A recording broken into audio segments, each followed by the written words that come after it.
فوجیوں کی ہلاکت کا بدلہ امریکہ ایران پر ٹوٹ پڑا۔ امریکی فوج کے ایران پر مسلسل 8ویں روز حملے ساحلی دفاعی نظام اور میزائل تنصیبات کو نشانہ بنایا۔ سینٹکام کے مطابق اردن میں امریکی فوجیوں پر حملے کرنے والے فورسز کو ہدف بنایا گیا۔ سمندری عسکری صلاحیتوں، میزائل اور ڈرون ذخیرہ گاہوں پر حملے کیے۔ کارروائی میں پاسداران انقلاب کے اہلکاروں کو بھی نشانہ بنایا۔ کارروائی صدر ٹرمپ کے حکم پر امریکی سینٹرل کمانڈ نے انجام دی۔ ایرانی فوج کی ساحلی نگرانی اور فضائی دفاعی تنصیبات کو نشانہ بنایا گیا۔ ایران پر حملوں کی نئی لہر مکمل کر لی۔ کارروائیاں انتہائی درست ہدفی ہتھیار کے ذریعے کی گئی۔ مقصد ایران کی عسکری صلاحیتوں کو مزید کمزور کرنا ہے۔ ایرانی میڈیا کے مطابق امریکہ نے جزیرہ قشم کو نشانہ بنایا۔ لڑاکا طیاروں نے مضافاتی علاقوں پر 6 میزائل داغے۔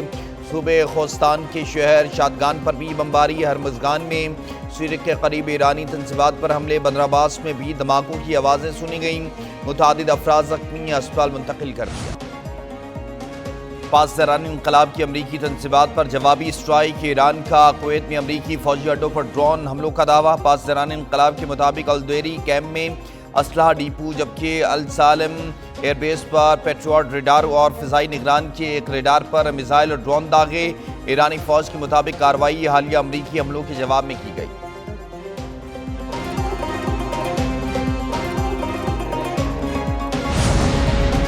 ایران کے جوابی حملے، امریکہ کا بھاری جانی نقصان۔ اردن میں ایرانی میزائل اور ڈرون حملے، 2 امریکی فوجی ہلاک۔ امریکی سینٹرل کمانڈ کے مطابق کہا کہ حملے میں 1 امریکی فوجی لاپتہ ہے۔ 4 زخمی فوجیوں کو اردن کے اسپتال منتقل کیا۔ ہلاک امریکی اہلکاروں کی شناخت اہل خانہ کو اطلاع دینے تک ظاہر نہیں کی جائے گی۔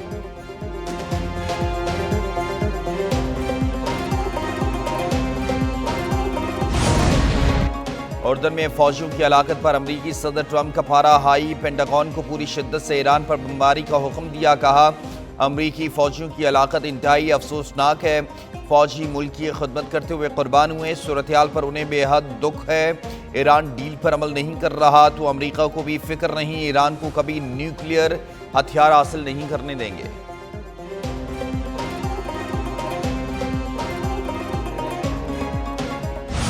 ایرانی سپریم لیڈر نے ٹرمپ کے دستخط کو بے وقت اور بیکار قرار دے دیا۔ مصباح خامنہئی کا 2 ٹوک پیغام۔ کہا معاہدے کی خلاف ورزی سے پھر ثابت ہوا امریکہ قابل بھروسہ نہیں۔ امریکی صدر کے دستخط شدہ مفاہمتی معاہدے کی کوئی حیثیت نہیں۔ امریکہ کا اصل چہرہ ایک بار پھر دنیا کے سامنے بے نقاب ہو چکا۔ ایرانی قوم کے پاس امریکی دشمن کے لیے ناقابل فراموش سبق موجود ہے۔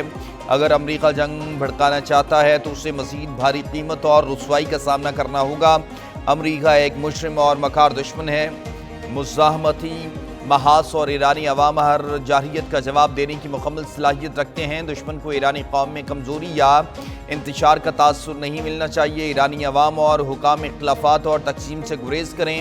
ایرانی عوام اپنی حکومت پر اعتماد رکھیں۔ قومی اتحاد اور ہم آہنگی موجودہ حالات میں سب سے اہم ضرورت ہے۔ خود مختاری کے تحفظ کے لیے تمام طبقات کو متحد رہنا ہوگا۔ ایران کے خاتم الانبیاء سینٹرل ہیڈ کوارٹرز کی امریکہ کو سخت نتائج کی وارننگ۔ کمانڈر میجر جنرل عبداللہی نے کہا کہ کسی بھی جارحیت کا فیصلہ کن اور تباہ کن جواب دیا جائے گا۔ امریکی جارحیت کی صورت میں اس سے بھی بھاری قیمت وصول کی جائے گی۔ دشمن فوجی ناکامیوں کے بعد ایران میں اختلافات پیدا کرنے کی کوشش کر رہا ہے۔ ایران کی دفاعی طاقت ملک کے امن اور سلامتی کی مضبوط ضمانت ہے۔ میجر جنرل عبداللہی نے امریکہ کو بڑا شیطان اور دھوکے باز دشمن قرار دیا۔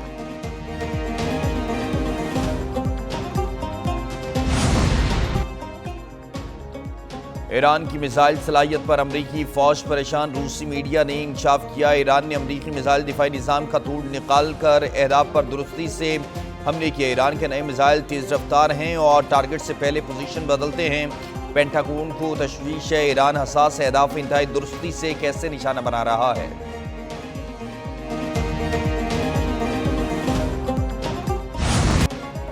دنیا فٹ بال کے تخت پر کس کا ہوگا راج؟ میسی کی ارجنٹینا کرے گی میچ یا جمال کی اسپین ڈالے گی دھمال؟ فٹ بال کے گرینڈ فینالے میں ہوگا زور کا جوڑ، بلاک بسٹر ٹاکرا آج ہوگا۔ ارجنٹینا کے پاس میسی کا جادو، مصر اور انگلینڈ کو دھول چٹائی۔ اسپین کا کیمپ تجربے کار جمال سے مالا مال، دونوں ٹیمیں اب تک صرف ایک بار فیفا ورلڈ کپ کے اسٹیج پر آمنے سامنے آئیں۔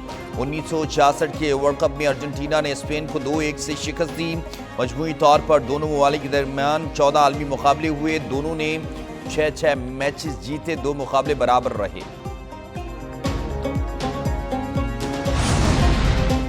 بیرون ملک سفارتخانوں میں کروڑوں کی بے قاعدگیاں، سرکاری اکاؤنٹ سے سفارتکار قواعد کے خلاف رقم نکالتے رہے۔ آڈیٹر جنرل آف پاکستان کی رپورٹ میں اہم انکشافات، ریاض، میلان اور کوپن ہیگن میں پاکستانی سفارتخانوں میں بڑی بدعنوانیاں، شخصیات کے دوروں کے دوران ایڈوانس ادائیگی کے لیے امپریسڈ اکاؤنٹ سے رقوم نکالی گئیں۔ ریاض سفارتخانے کے حکام نے $3 لاکھ اور میلان سفارتی عملے نے 15,500 یورو نکالے۔ رقوم کس وینڈر یا شخص کو ادا کی گئی، کوئی تفصیلات دستیاب نہیں ہیں۔ ایڈوانس نکالی گئی رقوم کے واؤچرز بھی آج تک جمع نہیں کروائے گئے۔ کوپن ہیگن میں ہیڈ آف چانسری ڈاکٹر شمائلہ عثمان پر بھی سنگین الزام۔ مشن کے ڈیبٹ کارڈ سے 29,174 ڈینش کرون نکلوائے۔ وزارت خارجہ نے آڈیٹر جنرل کے اعتراضات کے باوجود کوئی جواب نہیں۔ انمول اور پنکی کا بھائی گرفت میں آ گیا۔ کراچی میں پولیس کی کارروائی، ملزم کامران مراد گرفتار۔ ملزم کو گھوڑا چورنگی کے قریب انٹیلیجنس اطلاع پر گرفتار کیا گیا۔ قبضے سے 2 کلو چرس اور آدھا کلو آئس برآمد۔ پولیس کے مطابق ملزم شہر کے مختلف علاقوں میں منشیات سپلائی کرتا تھا۔ گرفتار ملزم نوجوانوں کو آئس اور ہیروئن کے نشے کا عادی بنانے میں ملوث تھا۔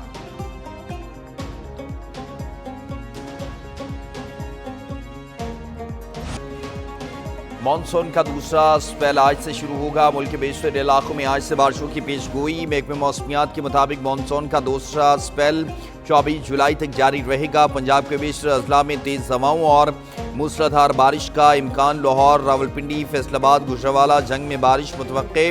خیبر پختونخوا، کشمیر، جی بی میں بھی بادل برسنے کا امکان۔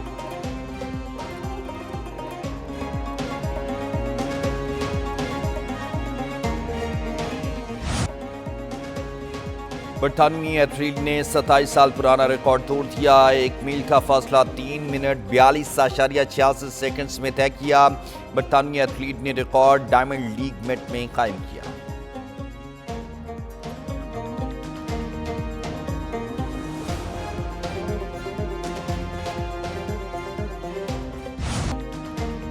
اور زندگی جبر مسلسل کی طرح کاٹی۔ عظیم شاعر ساغر صدیقی کو دنیا سے رخصت ہوئے 52 برس بیت گئے۔ ان کی تصانیف میں زہر آرزو، غم بہار، شب غائی اور دیگر شامل۔ ساغر صدیقی نے فلموں کے لیے گیت بھی لکھے جو بہت مقبول ہوئے۔ ساغر صدیقی کی وفات کے بعد ان کے کل 6 شاعری مجموعے منظر عام ہیں۔